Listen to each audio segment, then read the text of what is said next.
Good morning. Welcome to the meeting of the Hingham Municipal Light Plant Board of March 12th, 2024. I'll call the meeting to order.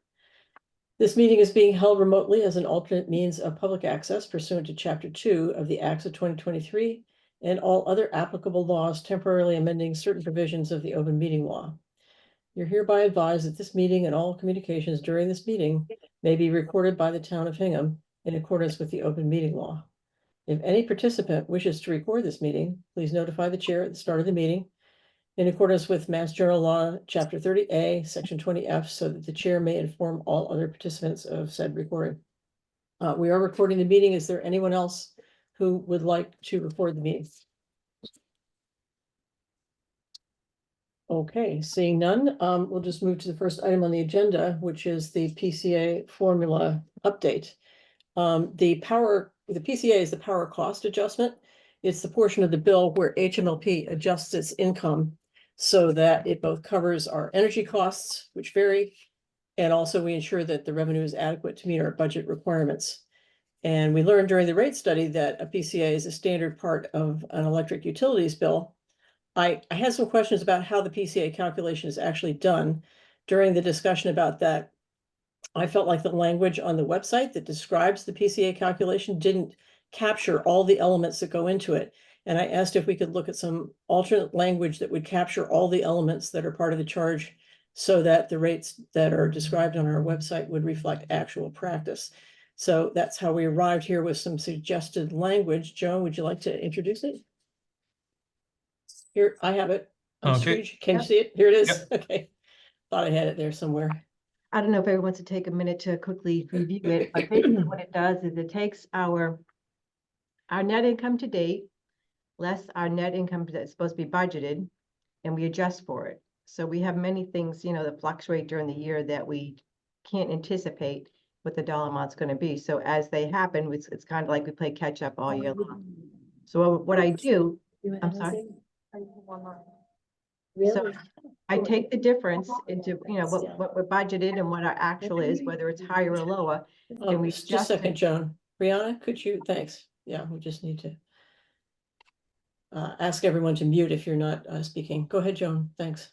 And then I take the estimated remaining kilowatts to be sold over the remainder of the year, and I adjust it that way accordingly. So it's the difference divided by the kilowatts, and that's how we adjust our PCA. Okay, and usually we do it quarterly, unless there's some reason we need to adjust in between, right? Yeah, we don't always do it quarterly. We very rarely adjust it. I mean, usually like when we get to the third quarter, we see what our numbers actually are. Unfortunately, in the municipal world, it takes a long time to get our bills in every month. So, we're always playing catch up. Any comments or questions from the board? Excuse me. Tyler, I can't see you, so just jump in if you have a question or comment. That makes sense to me. Okay. Mike, thoughts? Yeah, looks good. Okay, so the one question I have is at any given moment when you make this calculation, there's only one number that it can return to you, but you're telling us that this is the right number. This is the number that we need to be there. I mean, there's no flexibility in this calculation, but this is the number that's going to adequately help us meet our responsibilities, right? Well, there's always flexibility depending on what your target net income is for the year. I mean, as long as you're below the 8%, there's still flexibility. If you're close to 8%, there's no flexibility. Right. So that's the one thing we can't do. Right. And I noticed that that you're making sure to cover the minimum 3% of depreciation. Right. As kind of, I guess those represent kind of the upper bounds and the lower bounds of the income that we want to be bringing in each year. Right. Okay.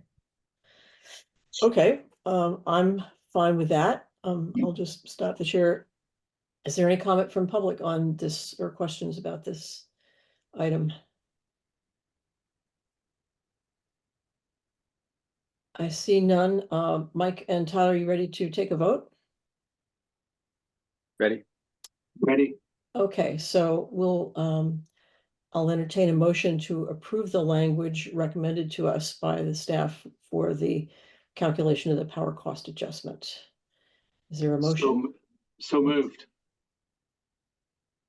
Second, Thank you. Okay, we'll have a vote. Excuse me, Tyler, aye. Mike, Aye. Laura, aye. Great, thanks very much.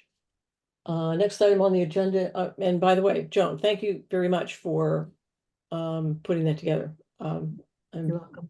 feeling good about being able to be clear with the public about how our rates work. You're welcome. 2024 budget is next on the agenda. Did you want to Yeah, I will share that. present it?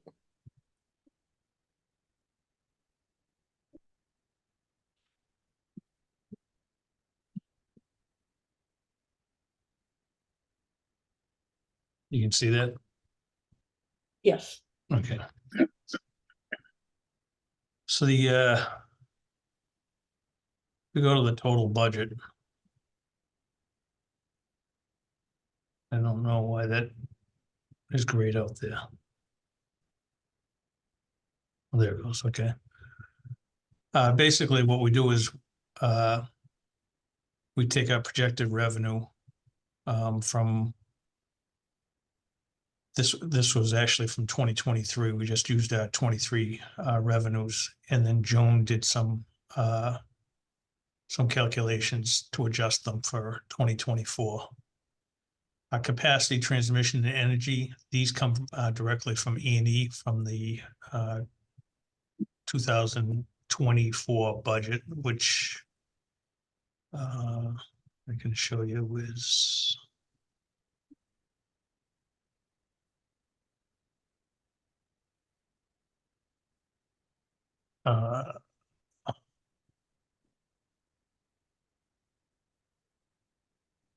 should be a sheet in here, sales.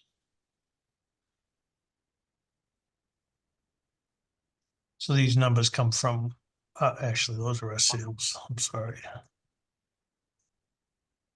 Should be a sheet in here with our power costs. There it is. There Red? is power supply. So this comes directly from E&E. So this is each project and what our costs are going to be, expenses for the year, transmission, energy, and capacity. So these feed right into into our budget spreadsheet. I have a question about that. I just want to encourage Mike and Tyler to jump in. Once again, it's under this format. It's hard to see you if you have a question. I'm looking, so I'm looking at the capacity and transmission numbers. And our capacity requirements are set on a given day, usually in the summer at a given hour. But they're varying, but what we spend on it is varying by month here. Does ISO New England sort of chop up your yearly requirement? And I guess I don't understand why the numbers, Why it changes. why isn't it each one month. number every year, since it's a yearly bill, basically? Well, like the February number, you see the 1.6 million there. Yeah. That's high that month, and I think it's there's one other month that it's high. Yeah. Quickly. In August, as expected. Yeah. It's a little bit higher, but nothing like That's that's a standout number. What? yeah. That's does that because we mean? make a payment for Potter in February and August. Oh, I see. So those payments come in. So if you look at So that's a separate charge as part of our capacity. correct. Oh, okay. So if you look here, Watson, rather, it's not Potter. Watson, yeah. There Right, it is. it's Yeah, in February, we make a big payment, and then we make another one in August. I see. Okay. So this is great. So are these all these are not all actual capacity costs. Okay, I see. I understand now. I can really dig into this later. Thank you. You know, some of them are, I mean, pretty much, you know, if you look at the E&E number. Yeah, so that, month, yeah, right? that's what I, something like what I was expecting to see. Yeah. Although not a number that's small. And so are the transmission costs reflected elsewhere on here? Or are they included in, there they are. Okay, great. Transmission costs every time. Got it. Okay, great.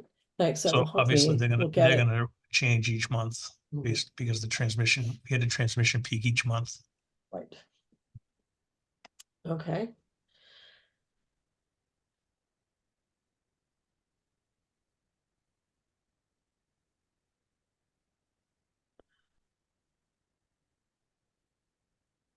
So our other expenses, we basically, we've done this multiple ways, and that's why when you look through these spreadsheets, you'll see, you know, 2019, 2021. What we've done in past years is we've used an average here and then added, you know, 3% to it, or, you know, some combination of things we've done in past years to try to make this as accurate as can be. This year we decided between myself and Joan that it made more sense for 23 just to use the 23 numbers, and we increased them by 3%. Mhm. The budget. Given that you know, the change, the past years have been kind of up and down on these expenses, so we thought this year would make more sense just to use the 23 and add 3% to it. So that sort of suggests that you're not expecting any major changes in, for example, how you do the know, customer so service or, I mean, you know, looking at like things like storms, right? The last couple of years, knock on wood, we've been pretty lucky. We haven't had any major events really. We, you know, you know, couple of storms each year, but not like in, I think it was 2018, 17 or 18, where we had, you know, snowstorms every other weekend or something, you know, and we had people in and all kinds of resources working every weekend. So, you know, based on things like that, we thought, you know, basing our expenses on 23 and just adding 3% would make the most sense for us. Mhm. And then So obviously when you do have those, depreciation is oh, based sorry. on that 5%. Yep. So that's 5% at the moment, I see. I think the one thing that so our, you know, our revenue, we're looking at 32 million. We do have an additional spreadsheet that we kind of looked at because we haven't made a decision on the recs, right? So if we add the recs into here, this revenue actually goes up to about 35 million. Uh-huh. So if we're gonna start to recognize the rec revenue as it comes in, which I think we should, we'll have to change. We'll have to adjust this number. I actually thought you did decide that. We did, and this, I actually probably should have sent you the other spreadsheet. I have It's it. okay. Well, I have. I don't know if I can share this. I can do this. Yeah. So this is the one with the revenue adjusted for the recs. So it brings it to 35 million. what is that other, where are the recs? So wait, no, we're not seeing that. You haven't changed what you're sharing. Oh, okay. The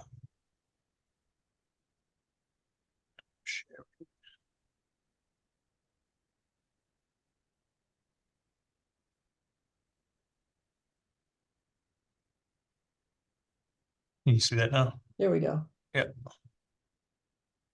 Okay, so are the recs, are they in other operating revenue, or where are they reflected in your list of revenues here?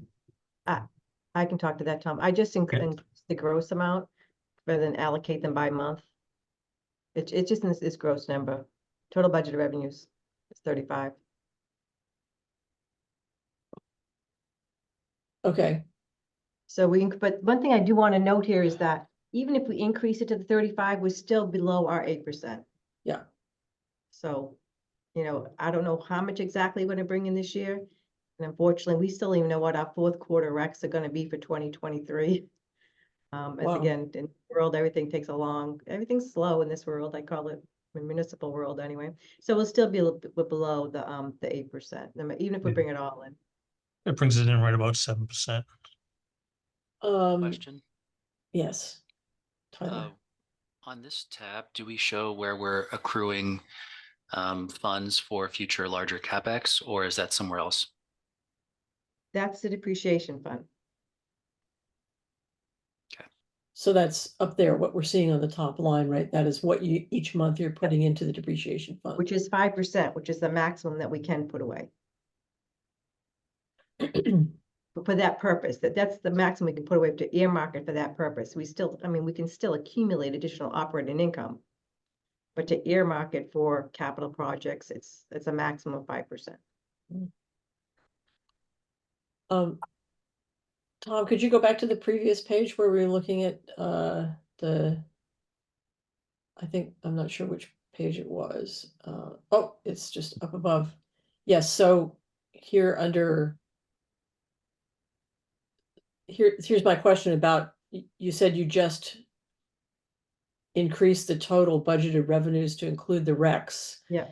On line 16, but so does that mean those lines don't actually add up to 35 million? I'm confused. I did it so long ago, I don't remember. Tom, can you run across that with your thing, see if it adds up? This is the sum. This is a sum here Okay. of the total revenues each month. Yeah, so my question is just, where are we recognizing the revenue, the recs in here, in those categories? It's in the total operating revenue, but other revenue, but I don't know which Is one. is it other? Yeah, I don't remember where I put it, to be honest with you. Okay. Sales, trying to move it, I can't. Yeah, if I look at the other one, the original.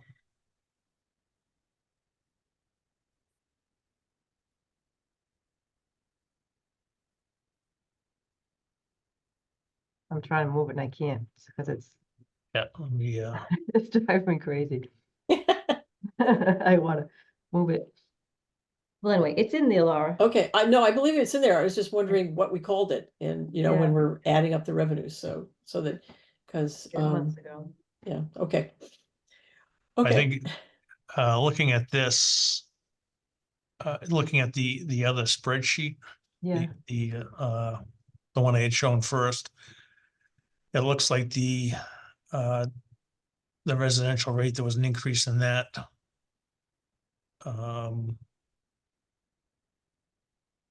And a slight increase in the transmission, distribution, and capacity costs. okay, but neither of those are the recs, so. right. These are just the revenue. Tom, can you scroll down to the bottom for me? And then scroll over to the right. Is it There's your 35 million. So it has to be down here in Other non-operating, I had to put it down here in other. total other sales, I don't know. I'm gonna see if hold on, this will stop, no, hold on. I'm gonna guess total other sales. I have to go back and look, Laura, but Okay, because of how this spreadsheet works and it feeds into so many other spreadsheets, yeah, I don't want to play around with too many numbers. right, okay. Well, I would love to know, but we don't need to hold us up on that right now.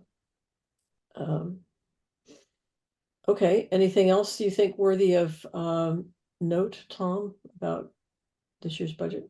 No, need to this know? is kind of the same spreadsheet we've been using. I basically did this one when I first came Mhm. budget, so we've been using this for probably 5 years now. Okay. Fine, Tyler or Mike, any other questions or comments about the budget? No, looks good. Nope. Okay, Looks good. okay, so you can unshare, I guess, Tom. Is there any comment or question from the public about the 2024 budget?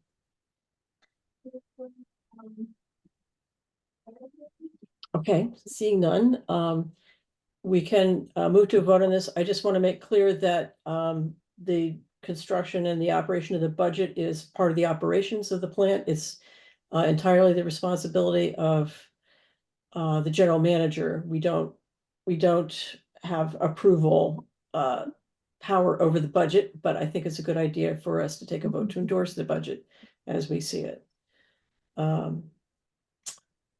Is that acceptable to the board? Does that make sense? Yes. Okay, so I will entertain a motion to endorse the 2024 budget as presented here today. So Tyler, it's your moved. turn to make a motion. Okay. So moved. Okay, great. And Mike will second. I will second. All right, all in favor, Mike, Aye. Tyler, Aye. Laura, aye. Okay, thanks very much. And it's great to have the budget and have that view into it, so I appreciate that very much. Next item on the agenda is our return to our discussion of financing options for ratepayers, which we began at our last meeting. And my recollection of where we are with that is that we had decided we wanted to compare two different kinds of programs for providing financing for energy efficiency retrofits or upgrades. And one of them was to the kind of program that Braintree is working on right now, where they partner with a local lender to provide financing, and then the light plant helps to pay the interest on a loan. Then there was the Ipswich flavor, where the light plant in Ipswich has made arrangements to be able to put the billing for the financing for energy efficiency upgrades right on the electric bill, which is a different approach. And I actually did have a discussion with somebody from Middleborough this week, and they are about to put their financing program into place. And they had an interesting approach to it, which I liked a lot, which is that the light plant buys down 100% of the interest on the loan for income qualified people. And they buy down 3% for everyone else. So there's an extra help for people who find it harder to afford making those kinds of changes to their house. So I thought that was a really commendable thing to think about. So I think where we last left it, we wanted to compare these two programs, but I don't know how much research we've done in the last month. I just wanted to check. I think, Tom, you were going to call Bill Buttigieg from Braintree to learn a little bit more. Yeah, actually, Brianna was making that call to Ruth Slater. Okay. So I don't know, Brianna, can you give an update on the information you were able to garner? Yes, I did talk to Ruth and she said Braintree does not have a loan program. It didn't sound like there was one in the works. She said, I Oh. wish we did. Then Okay. we talked about E&E had proposed a loan program to the MLPs in 2022 that hadn't come to fruition. So that she mentioned she wished that had come out, but we didn't she didn't say there was any program in the works, just when I had spoken with her. But I did look into the Taunton program as well. So there's Ipswich, Taunton, and Middleborough, from what I found. And the Sonia over at Taunton had said they got $1 million from the state to do 0 interest loans, and the money's expected to run out in the next year and a half. They've had 2 loans go through so far. They're paying down the interest, but it can cost as much as $9,000 per customer because the interest rate they're paying is 27%. What? What? Yeah, I was very shocked. And with the loan and the rebates, because they're offering mass save sized heat pump rebates and I Ooh. believe $10,000 weatherization rebates, they said, Sonia had told me they could be paying as much as $30,000 per customer. So she doesn't see it as a long-term sustainable program. She said this style loan program is costing more to them than what she envisions tariff on bill financing would cost, because that would stay within the MLP and save money on the interest. They used KP Law for the contracts, and the liability of the loan is between the bank and the customer, so that's a benefit of it. And then the TMLP bank was already a part of the Mass Save program when they approached them. And Sonia did point out it takes a long time to get the contracts settled, but she's pitching the program to other banks right now. So by contracts, are you referring to contracts between the light plant and the bank, or the light plant and the bank and the customer? Contracts between the light plant and the bank, Okay, just that the bank will offer the loan to customers, and then the light plant will pay down the interest on that. And then they're working out the billing cadence still of like, should they get billed on a weekly basis, on a monthly basis, quarterly? But they've only had 2 loans go through so far. So, well, at 27% interest, I mean, anyway, so here in Hingham, Eastern Bank handles loans for Mass Save. So they would be a logical bank for us to approach because they're familiar with this process, at least on the Mass Save side. And it sounds like you did know about the Middleborough program. Have you had an opportunity to learn more about that? yes, their current program is very similar to TMLP's, except it's a reduced interest program, so they're not necessarily doing 0 interest. They did say customers could provide their income information, and it looked on the website like if they provide the information, then they can get the 0 interest loan. And that qualifies for heat pumps, weatherization, and the heat pump water heaters. And then both programs, TMLP and MGED, actually use the Taunton Federal Credit Union. And then both programs have, well, I mentioned the income component, but Taunton has one as well. So if you submit your income information to them and they collect tax information, then they provide additional incentives for that. So they have low income structures in their rebate programs.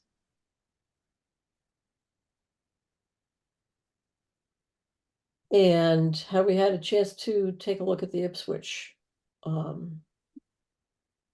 approach? I haven't touched base with them again. From my understanding, they were still going through the pilot program. Uh, I don't know the current status of it. mhm. So I'll ask the board, is something like this concept something that the board would like to pursue and see if we can set it up?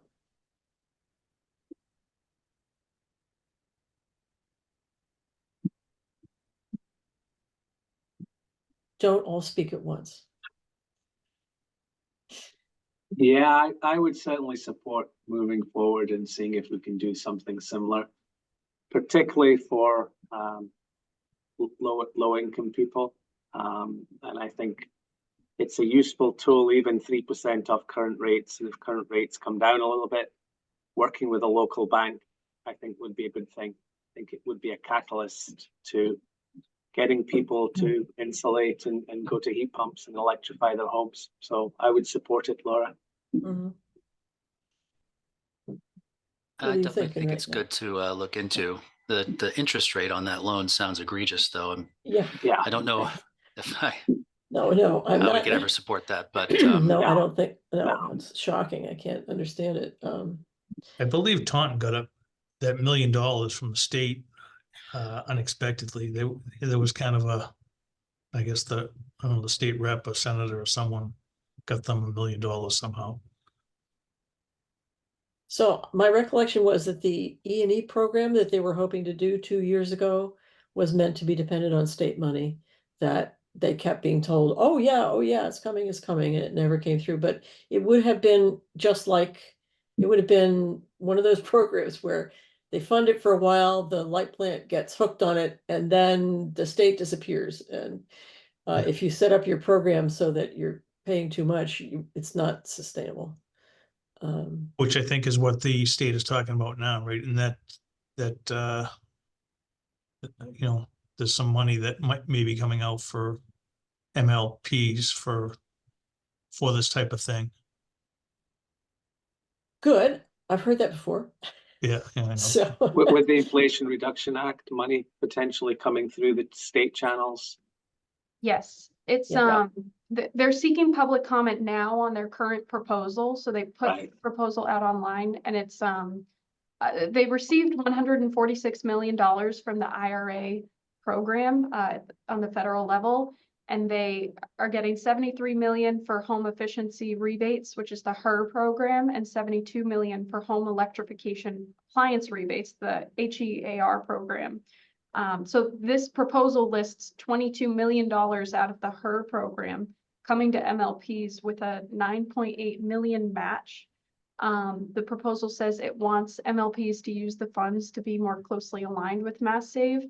And it specifically just mentioned wanting them to increase heat pump incentives and offer financing, offer low to 0% interest loans. This is bigger than what we originally had discussed with E&E. So originally the DOER notified E&E that they set aside $5 million in funding back in 2022 when we were talking about loans. And that would have been 2.7 million for E&E's clients. So the 20 or so MLPs would have been splitting 2.7 million.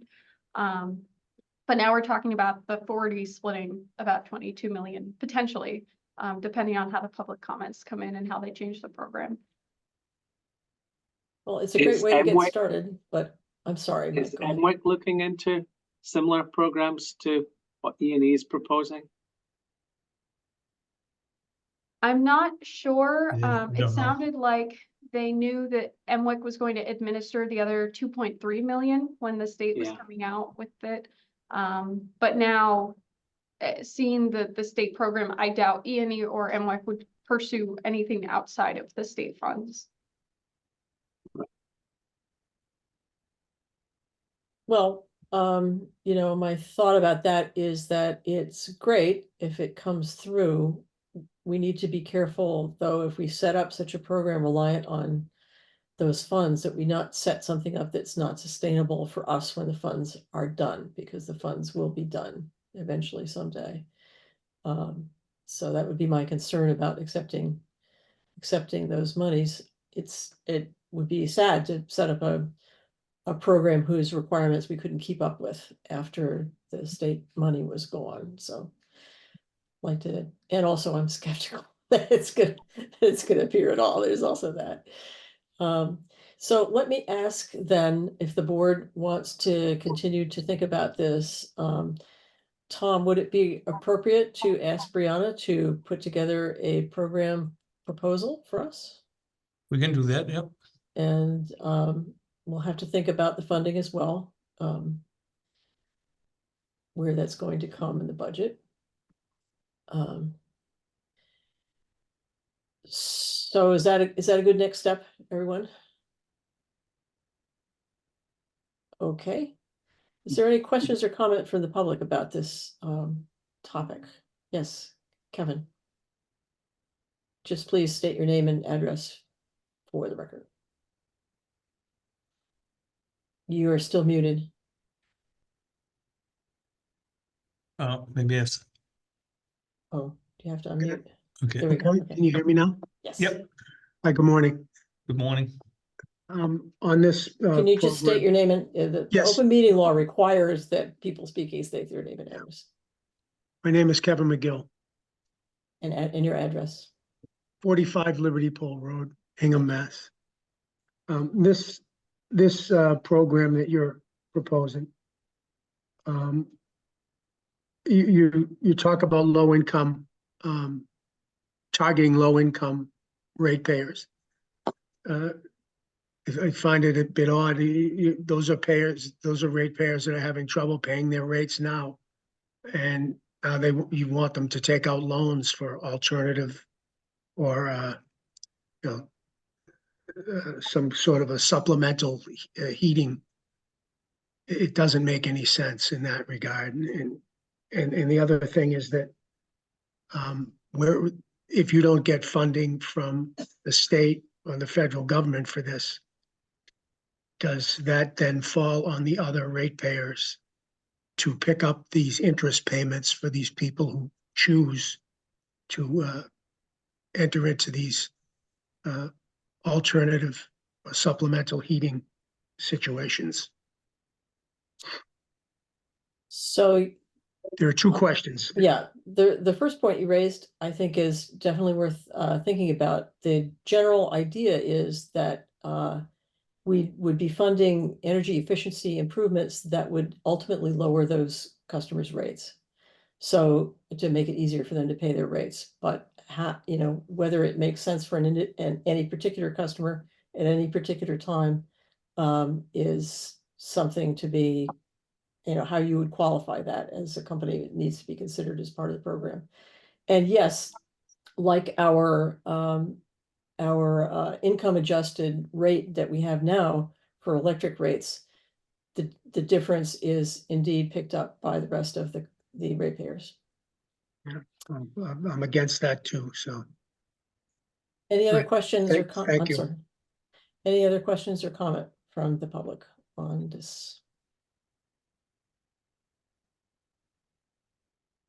Okay, thank you. Well, we'll continue our discussions at another time. And you'll let me know, Brianna, what's a good time to return to this. I know you have a lot on your plate, so it's not pressing immediate this month issue, but we would like to see some ideas, so thanks. Okay. I'll try to pull something together for the next month's meeting, and I'll at least talk to MWIC and Ipswich to get confirmation on what they're doing. Okay, thanks. Thanks, Brianna. The next item on the agenda is approval of meeting minutes. January 16th, January 30th, and February 13th. Did anybody have any comments, changes you'd like to make to those minutes that you haven't? I think you missed a couple, Laura, unless you don't have the right agenda. I have the wrong agenda? Well, do you have the second one that went out? Okay, I must have printed out the wrong one. Hang on a second. I will go. I had to update the agenda on I remember that now. Friday. So Yeah, there's, hang on just a second. Let me go. Get it. I'll get it right off the website, shall I? That's a good place for it.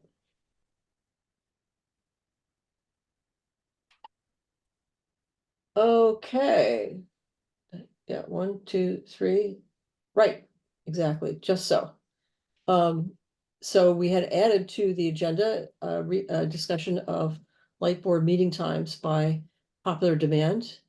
It's been customary, as long as I've been going to light board meetings, to meet at 7:30 in the morning. Some residents are finding that difficult if they'd like to attend. That's hard for them. There are pluses and minuses. One of the advantages of meeting during the day is that we can have the staff attend the meeting. So right now we have 1, 2, 3, 4, 5, 6 staff members on the call, so that if we have questions, we can get answers in real time. If the meeting is in the evening, the staff can't attend, at least other than the general manager, and it's makes getting our business done much more slowly. On the other hand, some residents would find it easier to get to meetings in the evening. So I wanted to ask members of the board if you have thoughts about this.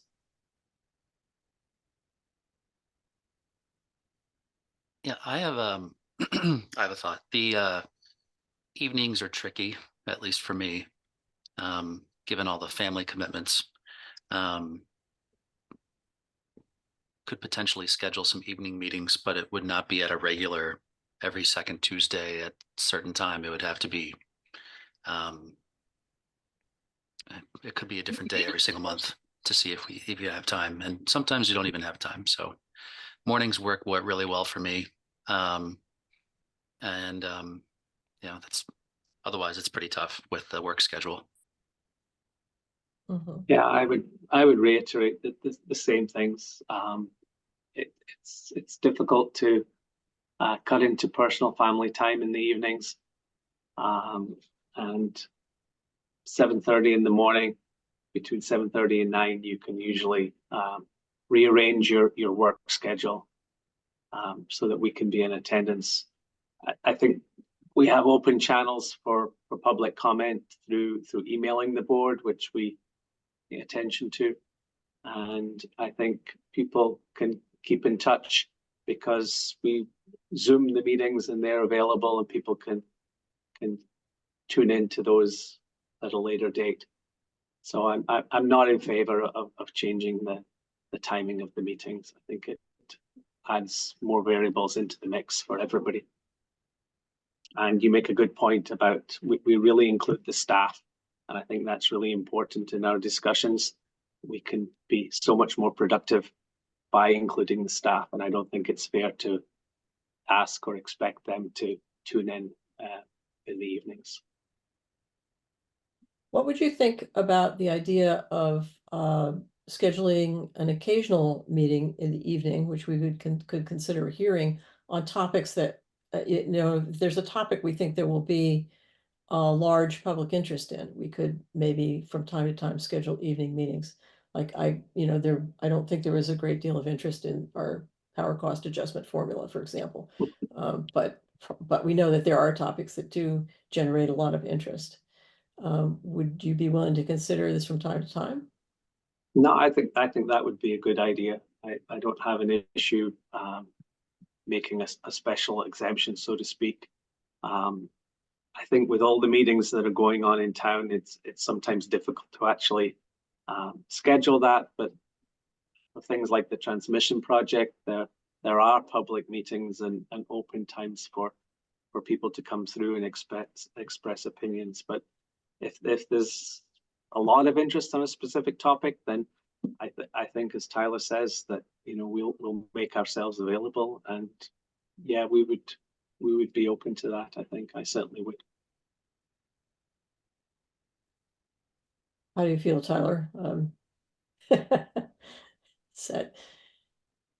I think it would Hard be to tough. consider. It would be It's hard. tough, but it's potentially possible. Okay. Yeah. Well, maybe we will see if we can focus on which issues might be of great interest and which ones are more like the power cost adjustment formula, of which we have a considerable amount of work to do for the future. Okay, so we'll just consider that when we're setting the agendas and see if we can do our best. And we do read all our email and respond to that, so people can see the meeting. They're usually up on the website by the next morning. So that's available too as a way for people to get involved. Is there any public question or comment about this topic? I know it was raised by the public, so possibly there is. Okay, Susan? Thank you for considering that. I Could you appreciate. just state your name and it's Susan awkward. Wetzel. I have to ask this every time. I'm really No, sorry. I'm sorry, Susan Wetzel, 239 High Street, Hingham, Thanks. Massachusetts. Thank you for considering that. I do understand the evening times, Tyler. I just would caution you to realize that, when people give services, the three of you have done, that I think there is an expectation when we elect our officials that in fact they are amenable to making themselves available in the evening. And with regards to family time, somehow the other boards in town seem to be able to manage both the time that's available for their family and the meetings online. So I would just ask the board to maybe bring this up again for consideration in the future, because it would be far better to have people attend and have input, so that when you raise the rates, as you have done significantly this year, and other things that are on the agenda, that people in fact have the ability to speak. But thank you for bringing it up, and I hope you do again, because I don't think it's in the public's best interest not to meet at a better time. Thank you. Kevin, did you have your hand up?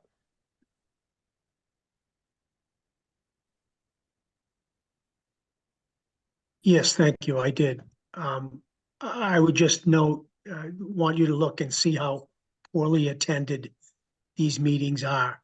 I've been on these meetings now for a few months, and clearly, this does not look to me to be a convenient time for ratepayers. I'm retired from one job, and I have a business of my own, and I can make the time. I'm fortunate in that regard, but I don't have any children. I make my own hours, but it appears that most of your other ratepayers don't have that luxury, and I would assume they don't. Anyone with children, anyone who has to travel to work that doesn't work from home, this is not convenient for them. And with all due respect, Tyler, you're elected to this position, and you know, it's my position that you should be amenable to. I respect your family, but I worked in a job where I missed a lot of time with my family. I didn't get to say I couldn't be there. If the ratepayers, if it's their wish to have meetings in the evening, I would think that some accommodation should be made for that. Thanks very much. Thank you. Any other comments or thoughts from the public on this topic? Okay, I don't see any, and the next item on the agenda is a discussion of the demand response program possibility. Do you want to report on that, Tom? Yeah, so we had reached out to E&E again about their proposed program, and we were promised a response before this meeting, but we have yet to get that response. So I know Noel Chambers at E&E is working with the vendor. Originally, there were 10 MLPs that were interested in this program. A couple of them have since dropped out or don't have interest at this point. So Noel was trying to negotiate with the vendor again to bring the pricing in line to make it more favorable for the remaining MLPs. So he continues to negotiate with them, but we still don't have an answer yet on that program. So when you and I talked about this, Tom, we discussed that the board's role as a policy-making board is to say, we want to have a demand response program, and your role is to choose that program. And you said that you did want the board's input on whether or not we should continue to wait to hear from E&E, or whether we want to proceed with more discussions with MWEC about the program that they presented at our last meeting, or is there some third alternative? But you suggested there wasn't, because to make such a program viable financially, you really need more than one MLP. Like a one MLP demand response program is just not going to be financially viable. Correct. So did I sum that up right? You did. Yep. So you know, we do have a program offering from MWIC. There are other MLPs that are members of that program. The E&E program, I guess the benefit of that program will be that not only will they have residential demand response, but they will also have commercial demand response, which the MWIC program doesn't have at this point. So there are some benefits to waiting. I guess it's all a matter of how long do we want to wait to try to implement a program. Well, I first heard about this program over a year ago. So, you know, they've been working on developing it for a year and it sounds, so as I recall, correct me if I'm wrong, they thought they had 10 MLP signed up, which would have been enough to make a go of it, and turned out only 8 were interested. So I think they were first they were trying to involve some other MLPs, and then since they're not able to do that, they're trying to renegotiate the price with the manufacturers. It doesn't, I mean, I'm not projecting success here, I have Yeah. to say. And That's how that it could looks be to an me. outcome of, Knoll's negotiations with the vendor, is that it financially it doesn't work, and they Mhm. won't go with the program that doesn't work for the MLPs. So, When I was rereading the minutes, I just want to say that that was an excellent set of minutes to capture all of that presentation.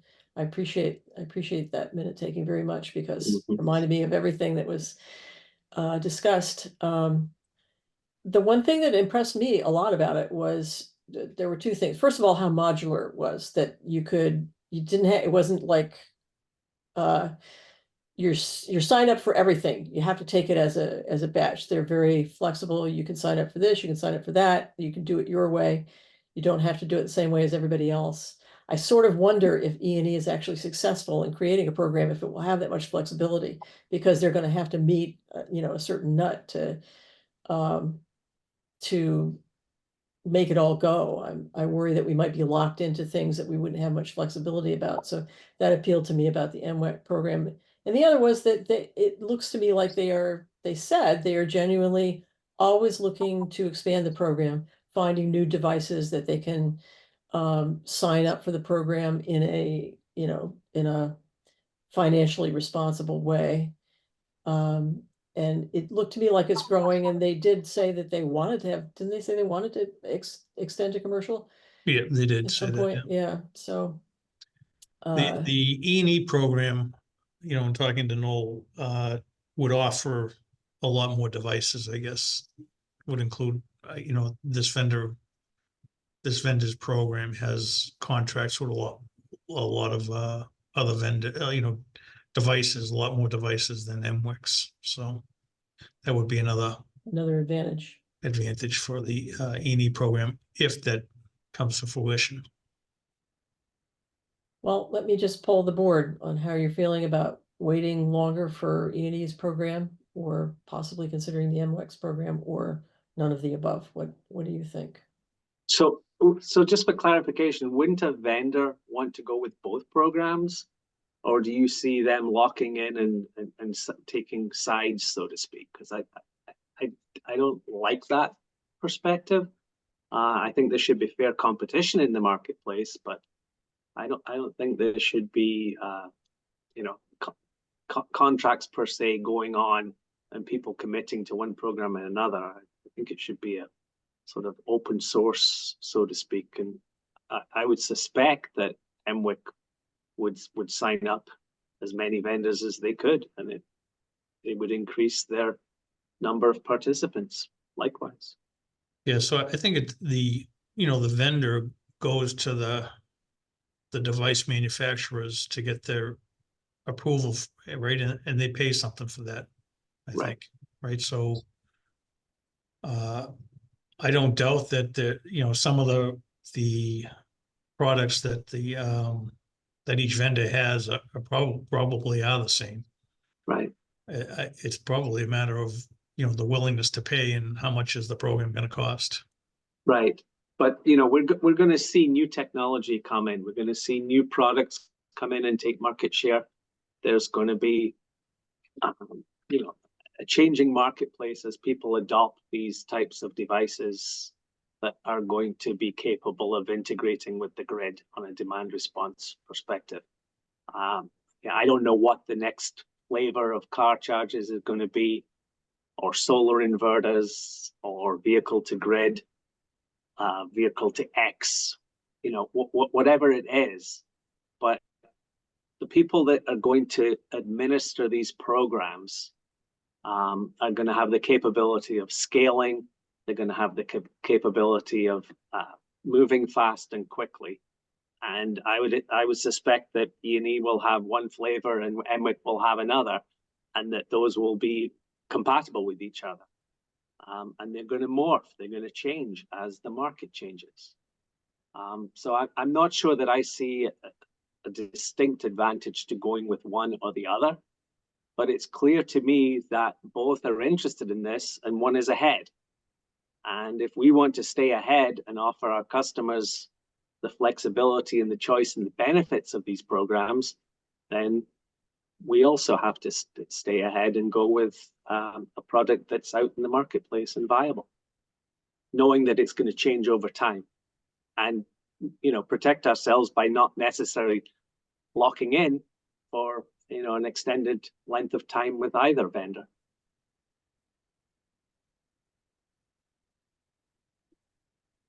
Is there, does E&E have enough together to at least give us the broad brushstrokes of what their program's going to look like, so that we can at least try and evaluate that?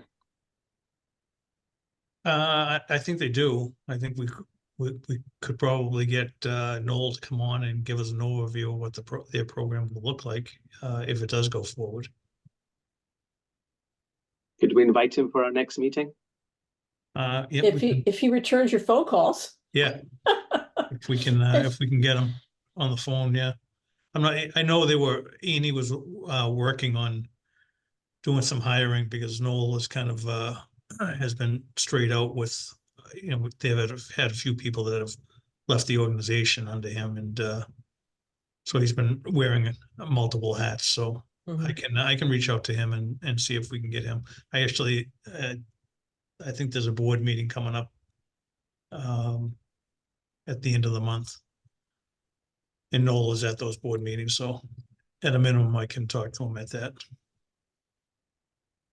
Okay, is that what people would like to do as our next step? I'm getting that feeling. Okay, great. Is there any questions or comments from the public about this topic? Okay, seeing none, we're up to approved meeting minutes. January 16th, January 30th, and February 13th. Anybody have any changes they wanted to make to any of those minutes?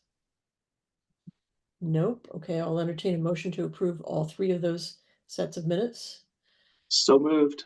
Okay, Second? great. All in favor, Tyler? Aye. Mike? Aye. Laura? Aye. I'm sorry, Susan, I didn't see your hand up. It's okay. I Go was ahead. I was slow in raising it. I apologize. Susan Wessel, 239 High Street. I just had a question. I was looking for the minutes when I first started attending the meetings, which would have been, I don't know, maybe 3 or 4 months ago, October, November. I don't remember exactly. But I haven't seen those minutes posted, and I was wondering what happened to those. Those were the ones in which I brought up the fact that there were a lot of issues with people here in town in terms of hunger problems, and I don't see those minutes. Are they there? I don't know who posts them. Maybe I They're missed. posted, yeah, they're posted on the HMLP website. Right. I Brianna posted, downloaded for the whole year, Tom, and the minutes that I spoke, they're not there. That's why I was wondering. I was trying to update all my list of minutes. And does anyone know where they are? The last 2 meeting minutes of 2023, November and December. Well, it would have been more than 2. Weren't there 2 meetings each month? Yeah. So the minutes up until October 10th are on our website right now, and then we're just waiting on the final revisions for November and December, and then this year. So we're approving these minutes now, even though the ones last year aren't done?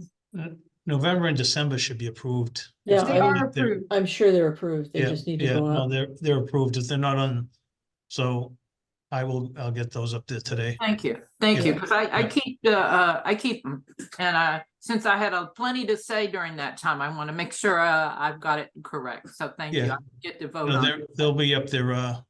Thank you. So that's the November.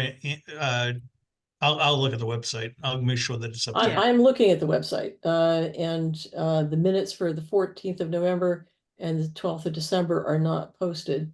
Okay, And we have just approved the 3 sets of minutes since then. all right, I'll get those up to today. Yeah. Thank you so much. Okay. Great, and now we are on to, hang on a second, I gotta make sure I'm looking at the right agenda. We're on to the updates, starting with the transmission line project. The transmission line, again, we're hoping to file next month with the siting board for that project, electric facility siting board. We have a meeting this afternoon with Mayor Headland to give him an update on where we are on the project. That's Weymouth, Mayor Headland and Weymouth. We also have a meeting at the Crossroads Church next Tuesday night. That meeting will be posted on our HEIRP website. Will be open to, it's a Neversource meeting to talk about their tap station in Weymouth. It's going to be posted to anyone that lives within a mile of that station. So, you know, it'll probably go to people in Braintree even, but that meeting will be at the Crossroads Church. We're going to open it up. Again, we're going to post it on our HEIRP website and offer it to anyone that, you know, maybe in Hingham that would like to attend that also. So, but it's really just an update on the project and more specifically the work that will be done in Weymouth next to the skating rink. The HMLP solar, where the canopies are up, the solar is on the roof. We're waiting some equipment, I guess, that is not available yet. And so that could be as late as June coming in due to supply chain issues. So still waiting on that. But that project, I mean, if you looked at it, everything is pretty much done. Car chargers are all installed. The canopy's up. And the solar panels on the roof are completed. Municipal solar, we've kind of changed the name of that municipal solar. Laura, if you want to. We're now the Distributed Energy Resource Group, but since nobody knows what that means, we're looking for another name, so let me know. The idea is that we're somewhat expanding our look to not just working with the town for developing solar arrays or batteries on town projects, but we think that next week the select board is going to approve joining the PACE program. The program that helps commercial entities get very advantageous financing for energy efficiency projects.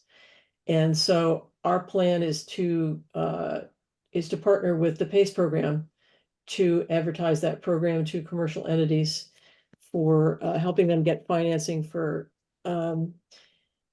you know, a wide variety of energy efficiency programs, from, you know, weatherization to heat pumps, and solar arrays and batteries. All of those things qualify for the PACE program. So we're anxious to get going on that, and the members of the group have assembled a list of commercial entities in town, commercial accounts, and trying to figure out who might be the ones who would be most advantageous to approach on that. On the municipal side, we are still waiting for a response from the town administrator's office for the proposal that we sent them on January, which has to do with contracting with third parties to put solar arrays on some town buildings. We haven't heard back from them. And town meeting article authorizing the select board to sign leases for those kinds of programs has been approved by the advisory committee. So the next step is town meeting. And I did anything else, Brianna or Tom, that I didn't cover? Thought you mentioned, did you say PACE vote was next week? Isn't it next week? I think it's actually on the agenda for this evening. Oh, tonight, okay.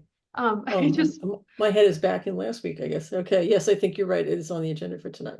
that's okay. I happened to look it up this morning to double check, Yeah, because I we think hadn't it's on my heard from calendar. Art.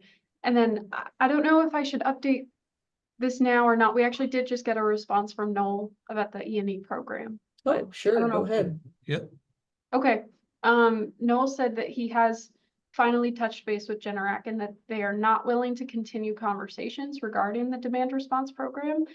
This isn't about E&E's size or requirements, but Generac has actually decided to leave the market altogether. They're giving Eversource a 6-month extension to find a new vendor since they work with them as well, and Eversource is going to be transitioning their program. Having said that, E&E is still looking to create a demand response program, but they understand if we don't want to wait.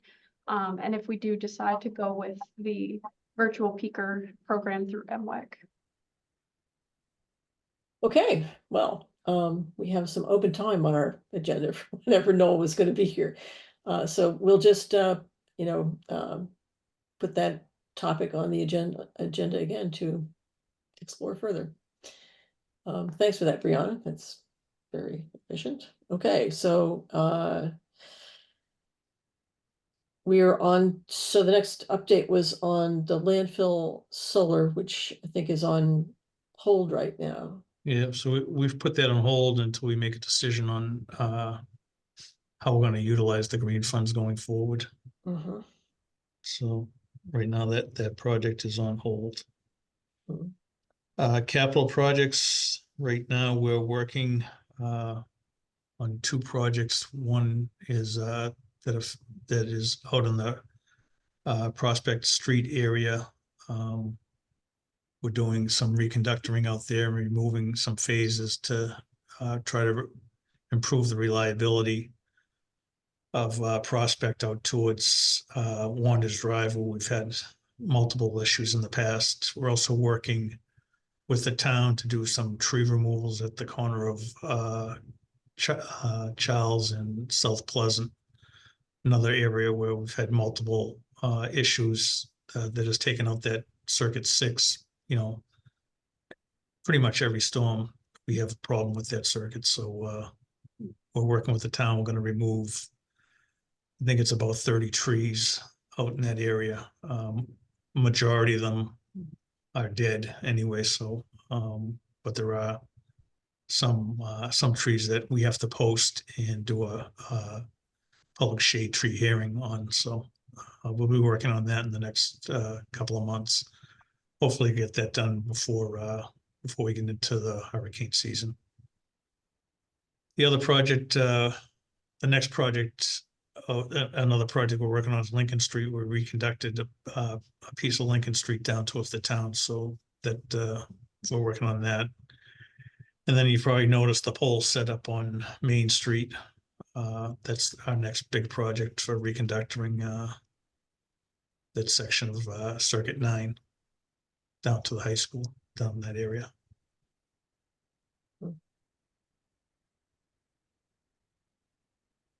Okay, Yep. Mike, Sorry, just to go back to the landfill being Yeah. on hold. Where are we at if it was not on hold? Can you just summarize where we're at in terms of vendor selection? Yeah, so we Chris Carafas, our purchasing manager, he was gonna go out to bid for a designer. So we have that bid ready. But given where we are right now, we decided that we would hold on going out with that because if we're gonna go with if we're not gonna use the green funds for that project, then we'd have to look at maybe going to a PPA with a vendor to put solar on that location again. Right, but if we go to bid, then we get some costing, a revamp of what a proposal would be. I don't see the, excuse me, I don't see the advantage of not going out to bid. So that if we go out to bid, it would be for the design of the project. We'd have to have someone design it again. Because when we were out, the last vendor was a PPA, so they would have done all that work under the PPA. Now, if we're gonna look at actually building it and owning it, we have to do a design. So it doesn't make sense to go out for a design if we're not gonna build it. That would just be a waste of money.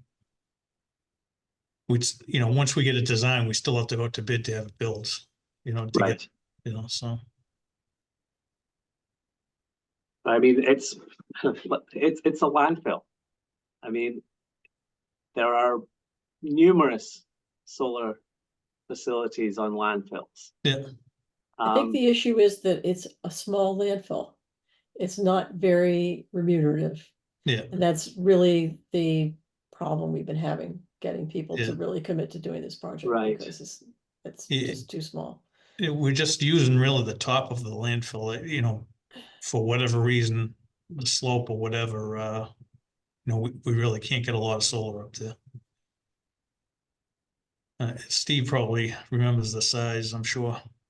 Yeah, it was like between 325. We saw one that was like 425. So it's all under half megawatt. So it's So it- possible that this project could be, so with our proposal to the town that they go out to bid for a group of projects, the proposal we made to the town was that they should send out an RFP with a list of between 5 and 8 potential projects and invite people to bid on the projects of their choice. We could include the landfill in that group and see what, the goal is to get whatever RFP we sign to be up over 1 megawatt, which seems to be the break point for whether or not a third-party developer is willing to engage. So we might be able to get at it that way. Yeah, I think, I guess my concern is that this project is just dragging on and on. It's been on the agendas and talked about for years now. Yeah.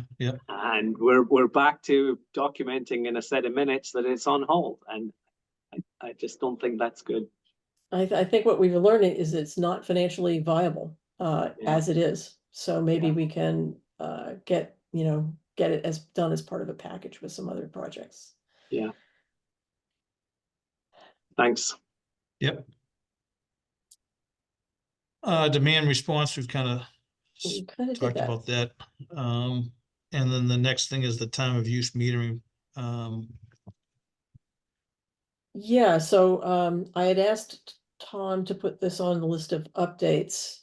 And at the last meeting, I said that I would get together with Tom and Joan and look at potential methods for financing the AMI metering project and what a timeline on that might be. And I've come up with a model that I've been over with Tom, but I haven't discussed it with Joan yet. We're going to do that this morning to see if there's a proposal that makes sense to bring to the board. So kind of that's where it is. But we should have something more to say about that at the next meeting. And I think that's the end of our updates. Any comments or questions from the public on any of the updates? Seeing none, I'll entertain a motion to adjourn. I think I'm down to the motion to adjourn, correct? Let me check the agenda again. I don't want to miss anything. Yep, we are at the motion to adjourn. Anybody wish to move to adjourn? So moved. Second. Okay, all in favor, Mike, Aye. Tyler, Aye. Laura, aye. Thank you very much. And Thank you. thanks, Thank you. everyone. Thanks, everyone. Thank you.